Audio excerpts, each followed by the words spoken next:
Good morning, good day, good evening, everybody.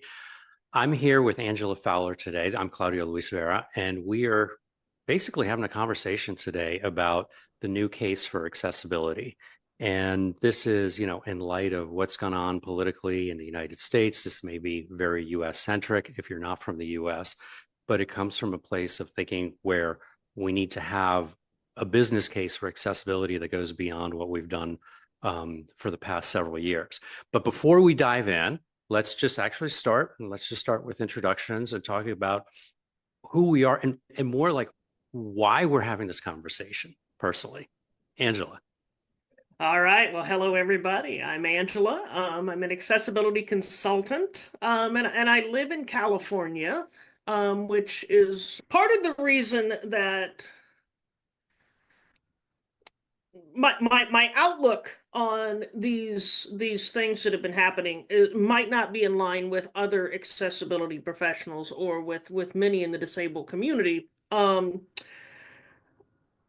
joke that I've been recently red pilled, and my son believes he deserves credit, and he may deserve partial credit, but but much of it goes to lands right in the lap of California. Um, so I'm an accessibility consultant. I've been working in the accessibility space ever since 2021.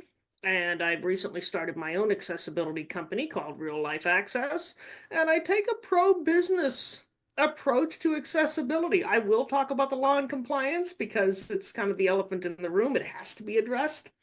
But I'd rather talk to businesses about how they benefit from making their products and services accessible because truly they do. And just to Claudio's point a minute ago, the background of this effort is US centric, but the talking points, at least most of the talking points, can be applied no matter where you are. I'm nodding. I'm nodding hard. There you Exactly. go. There you go. Good audio description. So, for my part, I'm Claudio Luis Vera. I grew up in Washington, D.C., in a deeply liberal house, very politically conscious, actually meeting a lot of folks that were in government and a lot of folks that were in international relations. I actually pursued a career in that for a while, and then chose design instead because I got so much more out of it. I worked for years as a UX designer, committing a lot of the sins, then that we're trying to correct now in accessibility. And I crossed over into accessibility about 8 years ago or so, into doing it full time. And right now I live in Florida in deep red MAGA country. And a lot of times I go around feeling like I'm a closet or underground liberal down here. And, one of the things that I've experienced living in Florida is I can't even talk about what I do. And a lot of it is because so much of the language around accessibility is wrapped up in the politics of the left. And now that DEI is under attack, so much of it is wrapped up around DEI. And this isn't something, for me, not being able to talk about accessibility, it isn't something new. It's something that I've dealt with for all these years. So it's kind of like, for years I've been wanting to do some sort of role playing in terms of like, how do you explain what you do at the Thanksgiving table to your Trumpiest uncle? How are they going to get the value of what you're doing? So we've kind of left ourselves, in a situation where we don't have a whole huge toolbox to describe what we do. So if you're listening, I'm trying to get us to have a toolbox to explain accessibility that goes beyond DEI. This does not reflect my opinions on DEI. It doesn't reflect your opinions, Angela, but it essentially is how do we explain accessibility without having to rely so much on that? Because, where I come from, if you start the conversation that way, it ended right there. Yep. And you're going to hear some friendly political crosstalk throughout this process, but mainly because I can't resist. Claudio's, a lot more mature and professional and restrained. But the important thing is, no matter where you fall on the political scale, we are all working toward the same goal. And the goal is to to sell accessibility, to encourage organizations to buy into accessibility. So, as we talk about this, we need to do what so many can't. Um, we need to put our political differences aside, maybe refer to them, maybe joke about them, but Right. ultimately pull toward a common goal. So, I mean, a lot has happened in the last couple of weeks. A lot has happened since Inauguration Day. And for those of us who work in accessibility in the United States, it's been frightening. It's been frightening even before Inauguration Day as companies are kind of retracting their efforts towards DEI or anything that is DEI-ish or anything that is woke-ish. And, there's definitely less commitment from a corporate point of view in terms of supporting accessibility.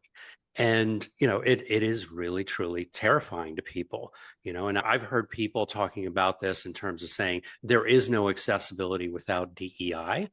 But in a sense, it's responding to a lot of what's happened. So Angela, let's recap, the events of the last few days. So Inauguration Day, we've got our new president, writing an executive order that rescinds basically almost every executive order that the Biden and the Obama administrations or anybody before them had ever written. And one of them is an order that Biden put together in which he combined accessibility with DEI. And this is after a lot of effort from DEI, from accessibility advocates rather, in DC lobbying for inclusion. So the executive order was for DEIA. The one rescinding it from our new president mentions illegal DEI and DEIA. He asked the Attorney General, Pam Bondi, to come up with a memo saying, how are we going to go after this illegal DEIA? And that's kind of where we are right now. I mean, there hasn't been a whole lot of action yet, but there's been a whole lot of, on the corporate side, preemptive compliance. So companies are afraid of being targeted by this, and now preemptively they're scurrying. And in all this, I felt like, you know what? I can't sit on my hands. I mean, I can't just sit there and doom scroll and be outraged and go like, this is horrible, and then in the end not do anything. So, Angela, you felt the same instinct, right? I I feel like we need to reframe the argument about accessibility and come up with a more sustainable, I like to say, government-proof argument, because accessibility as a function of user experience and not as a function of DEI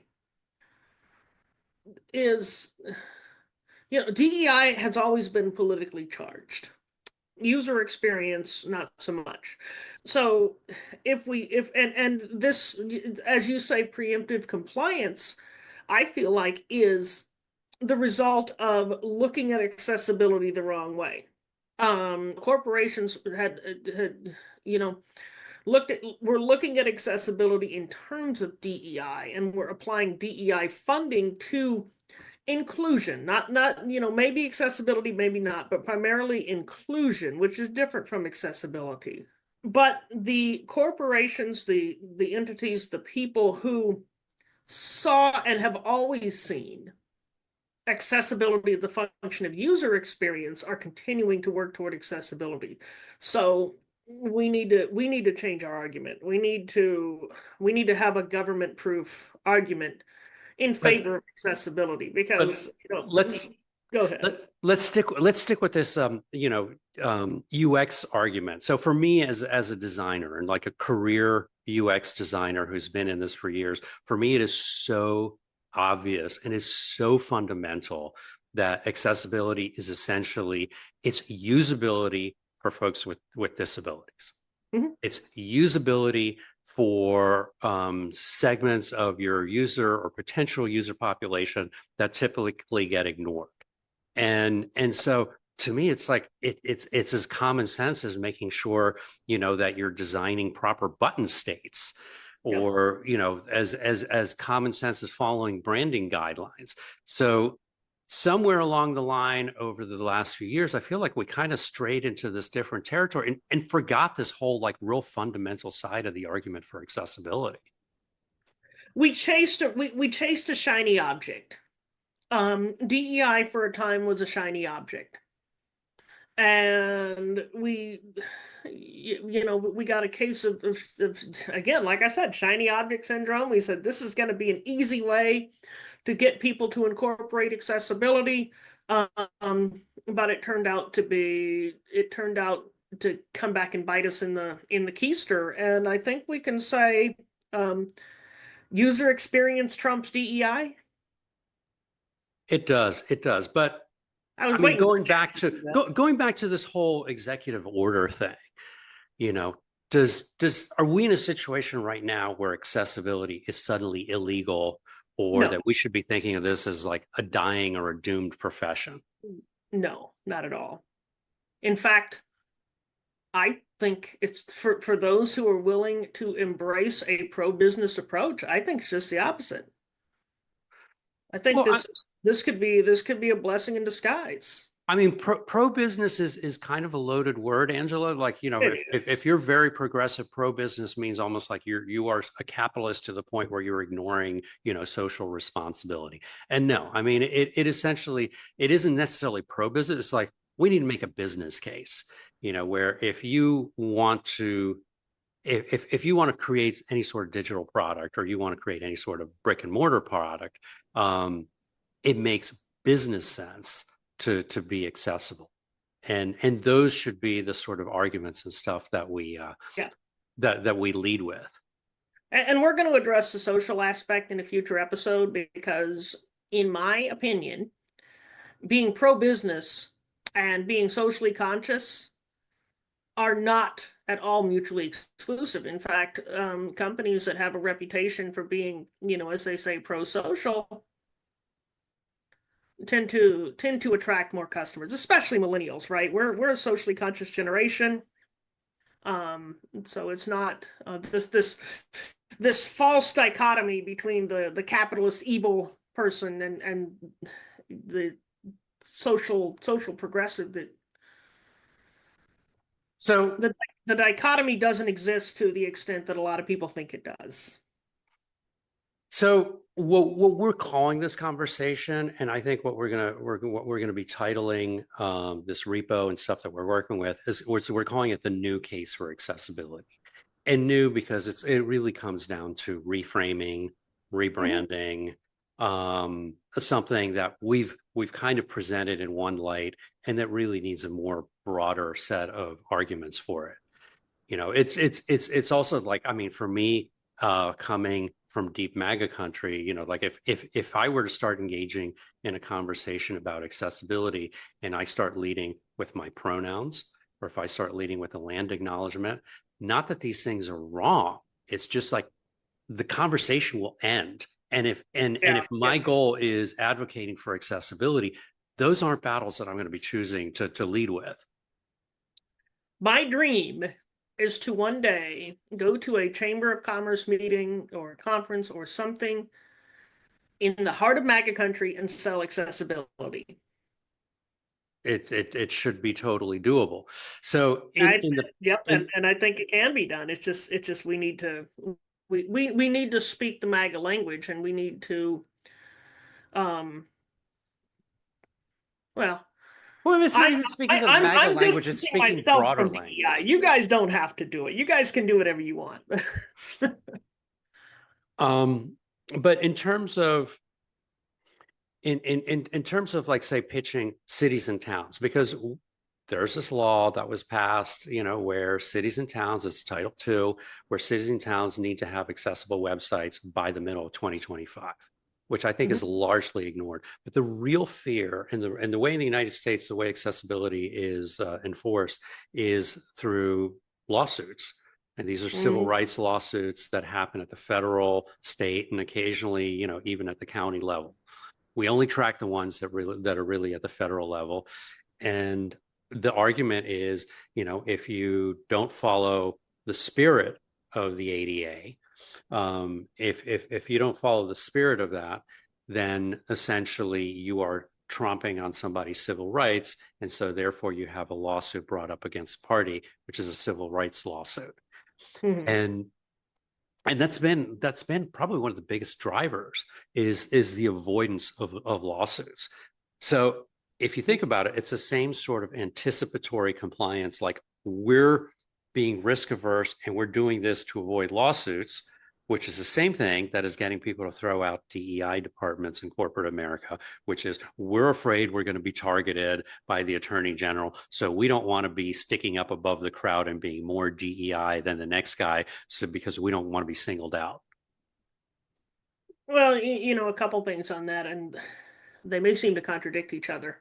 But in the initial flurry of, as you say, getting rid of all past executive orders that Obama, Biden, all Dems before them ever made, the new accessibility requirements, which require local municipalities to be accessible by April of 2026, that still remains. Um, but on a deeper level, it still remains on March the 5th, 2025. But on a deeper level, this speaks to the fatal flaw in accessibility based on compliance, right? Because as the political winds change, as they do, regularly throughout history, enforcement is going to change. So we need to convince people, yes, accessibility is the law of the land, but on top of that, we need to convince people to do accessibility for the right reasons. So let's talk about this for a moment. So we there are a few laws, and I think we're going to devote an episode in the future talking specifically about what those laws are. But we have Section 508, Section Mhm. 504 of the Rehabilitation Act that calls for accessibility on anything that is government funded. Now, if there is a law that is up for being blatantly ignored right now, that would probably be it. There's the ADA itself, which is a very strong law, and it could be that enforcement of the ADA becomes ignored under the current administration.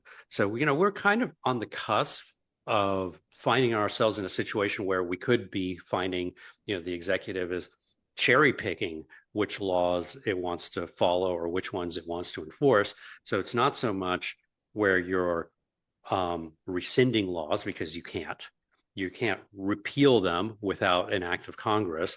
So where essentially they're just going to be unenforced. And we could find, that funding, that Section 504 or Section 508 is just basically ignored when it comes down to how you fund or how you source vendors for government projects. So we need arguments that go beyond that. And so, There's sorry. so yeah, no, As we need a bigger toolbox. absolutely we do. And as a blind person, um, having worked for government contractors and having worked for, a community college, et cetera, et cetera, I feel like Section 508 and 504 have always been ignored. Uh, Mm, the in no government funded institution that I worked for has all of the third party software that I need to use been accessible. And oftentimes there's no real effort to fix it. right. So, when I hear the argument that the current that oh, Trump's going to just ignore Section 504, I have to ask myself what's changed. Or it's like if it's not being adhered to that much now, is that really then the end of the world? Is it really Like, catastrophic? Let's switch gears a little bit. Let's yeah, talk about the sort of arguments that we're going to bring up, or maybe give a little bit of a preview of the different areas that we're going to talk about. So I think, the next time we're going to be talking about we're going to be talking about demographics. yep. And so we can do a deep dive. I actually spent a few months just now, like doing a deep dive into the Census Bureau and all the statistics and stuff around disability. There's data out there, There's data that goes really rich geographically, but a lot of times for what we're trying to do, I think we need to wonder if we're asking the right questions, collecting the right data. For those of us who work in digital, you applying the answers to those questions, the census data to what we build is kind of a stretch. And there's a huge gap of research there. Yeah. So a lot of times it's like, okay, we've kind of having a problem with making a business argument because the data is lacking. So what happens a lot of times in design when the data is lacking is that you end up in an opinion war. Oh, well, my blog post says this and this, and I saw another blog post that says such and such, and none of that is actual data. You're just spewing other people's opinions. Well, and it's hard to back it up anecdotally because most people with disabilities, A, don't admit it, or B, try to be as normal as possible, because of, a number of things, perceived stigma, and I'm sure there's data to back that up. But if you're a data-driven person, you're not going to want to miss this next episode. Um, So, and another thing that, like I'd say like the ideology behind accessibility is the social model. The social model talks about how your physical condition, your physical limitations, um, you basically are not as relevant as the fact that we build products, we build stuff that isn't designed for folks with those sort of physical limitations. And so, therefore, if you accumulate that, then it's society that disables somebody more than their own bodies and senses and minds. And I think that's a really powerful argument, but it needs to be reframed for these times.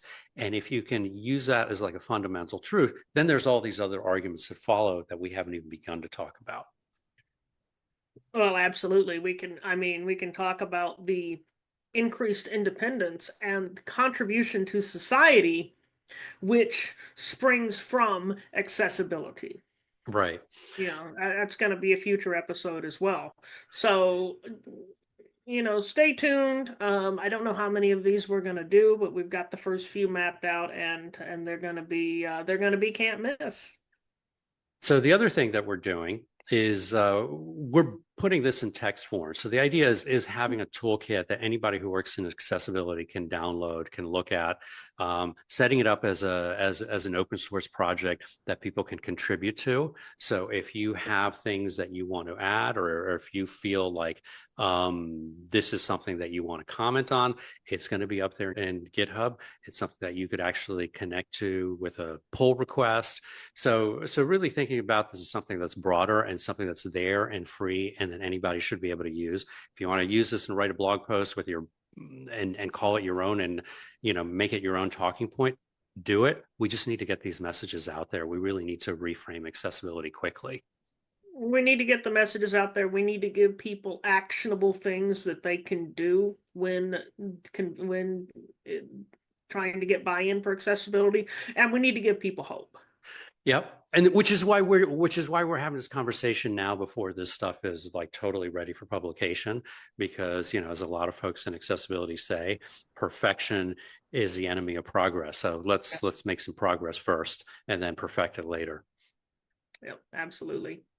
Awesome. Well, if any of you want to reach out to us, or if you want to be part of this project, I would encourage you to find either me, Claudio Luis Vera, or Angela Fowler on LinkedIn. Give us a shout out, and we, certainly would love, to have your help, your support, or your contributions. Absolutely. All right. See you next time. Later.